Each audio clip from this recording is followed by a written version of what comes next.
Hello there, World of Tankers. Welcome to the channel. I'm, of course, your host, Droodles, Blitz, and in today's video, we are going to be talking about some of the oldest Halloween tanks in World of Tanks Blitz. Now, the original was the Tankenstein. I remember that event very well, and it was the first Halloween tank ever to come into the game.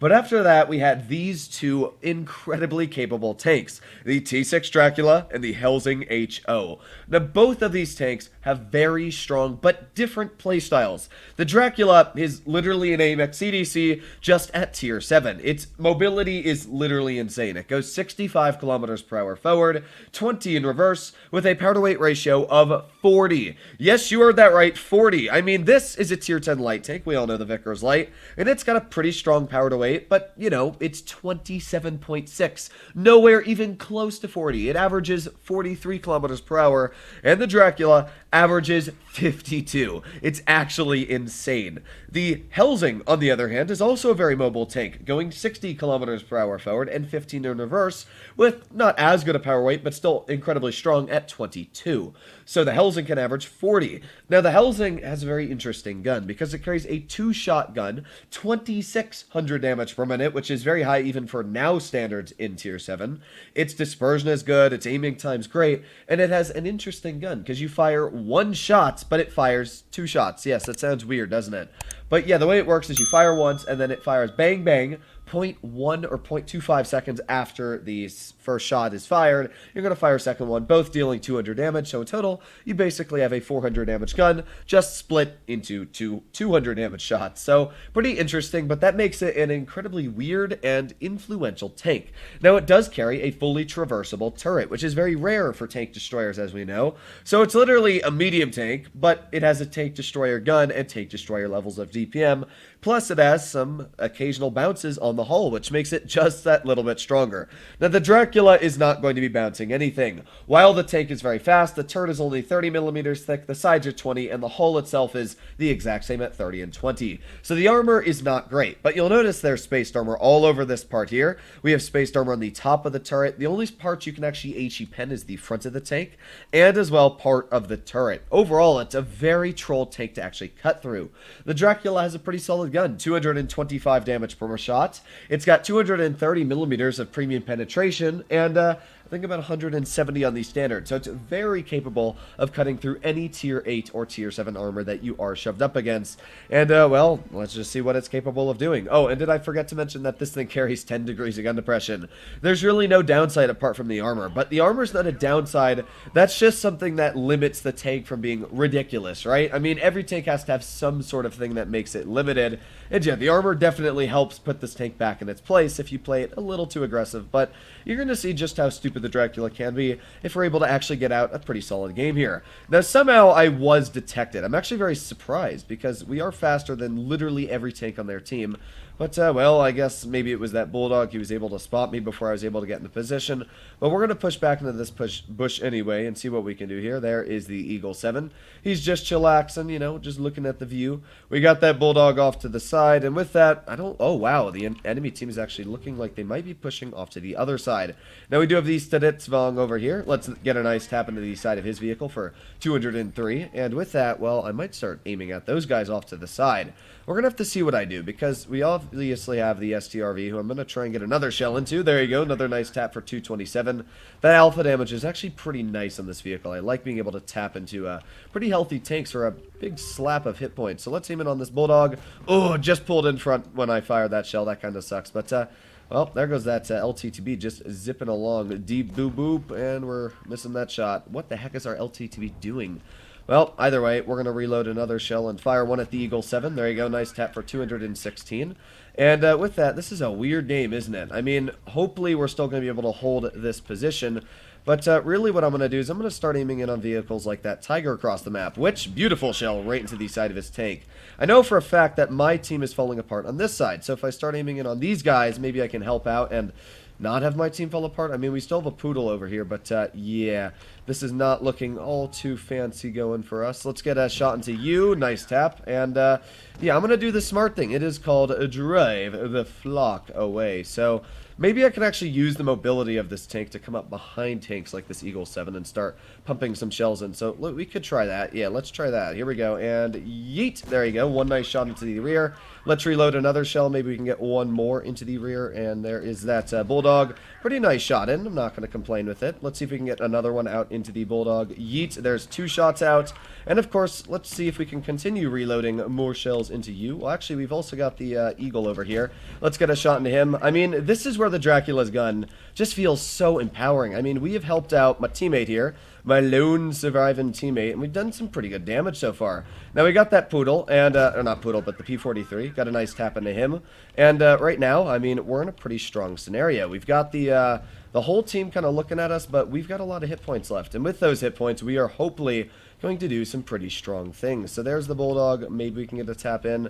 Not yet, but I'm just going to drive off to the side. I mean, that will probably help me get a shot in. There you go. Nice tap into you. And with that, now we're going to pull forward so don't be shot by that guy. Honestly, I'd rather get hit by the P43 because I know just how not so great the P43 is. And then we're back in cover. I mean, this is just what the Dracula can do. It's actually an insane tank. So there is the Poodle, who's getting completely bonkered by that guy. But what I'll do is I'll deal with the P43 while I have this time. So let's get one shot into him. Let's get off to his side. And, well, actually, it looks like the Bulldog was already taken out. So goodbye, comrade. Thank you for the hit points. This was a weird game. A very weird one at that. But we were still easily able to overcome the situation we were stuck with, use the ludicrous mobility, and break 3,250 damage. And you might think that that's pretty good for a tier 7 until you realize that that is a second class. Not even close to getting an ace, so it should probably take around 4,000 or 5,000 damage. The Dracula has always been and always will be an insanely overpowered tank. Sure, it might be old, but mobility plus a good gun makes this tank what it is. You don't need the other aspects. And one thing I've always said about Blitz is mobility never goes bad. DPM can go bad because if you have an insane amount of DPM, tanks can get more DPM, alpha can get higher, armor can get stronger, but one thing that cannot is mobility. There's no way Wargaming's going to start putting out heavies with 65 kilometers per hour top speed. So the Dracula will always be an insanely ludicrous fast tank. Now the Helsing, on the other hand, is also very fast. And that is obviously a plus. I mean, the Helsing can do the role of a medium, but it carries the gun of like a tier 8 tank destroyer. Sure, the penetration is not amazing. It's 170 on the standard and 220 on the premium, meaning that if you load calibrated, well, the Dracula obviously with calibrated has about the same at 230, but it's a medium, so you can use mobility, especially that mobility. I mean, that thing plays faster than a light tank. The Helsing, on the other hand, it does have mobility, but it is a tank destroyer, which means your hit points aren't super high. And yeah, you do got to be a little bit careful. Now, the enemy team, they've got 3 mobile tanks. They have an M4 FL10, they have an M41 Bulldog, and a Chaffee. So I'm actually probably going to push this tank medium side and see what we can do. As I said, it's got that mobility, so why not use it, take control of the medium side, and if we're able to win it, then start flanking on the heavies. So hopefully my mediums are going to push there as well. Oh, God. Come on. Come on. Please, please, please, you doofuses. Oh, God. This is Blitz. This is what I get in Blitz. Come on. Yes, MT. Yes. Okay. Now, you can see this is that mobility. Pretty quick. We're easily going up to 60, and there you go. 60 kilometers per hour. So we're going to push up into this bush here and see what we can do. Now, you'll notice the turret traverse is a big, bad part of the vehicle. It is pretty slow. I mean, it does have a fully traversable turret, which is better than, you know, not having a fully traversable turret. But it's definitely not something that is amazing. So there's the Chaffee, and bang. Oh, we got one shell in, but you know what? That's better than none, right? I'll take it. That's pretty good. So let's reload here, and we've got that Chaffee still just kind of chillaxing over here. So let's go bang, bang, and I think we might have hit one more shot. You'll notice the other one went really high. No, we only got one shell in there. That kind of sucks. But yeah, let's just aim in on this Chaffee again. Oh, just missed him. That sucks. Alright, so what I'm going to do is, because the enemy team is playing weird, I'm going to push my tank up into the midline, right over to where the Chaffee just was when we shot at him, because what that's going to do is it's going to give me a very strong imprint on what to play here. Oh, there we go. There's the Chaffee. And let's load in HE shells. There you go. 412 off into him. Pretty good if I do say so myself. I think we even didn't penetrate one of the HE shots there, which kind of sucks. But at the same time, I've got literally an entire enemy team looking at me here. Let's see if we can get some shells into this guy. Bang, bang. Oh, I did not realize we could not pen that. I actually want to look at the armor profile of that tank. Yeah, it looks like we can't penetrate that. Wow, very surprising, actually. Well, let's try it again. I don't even care if I get penned because, well, yeah, there went 380 hit points off of your vehicle.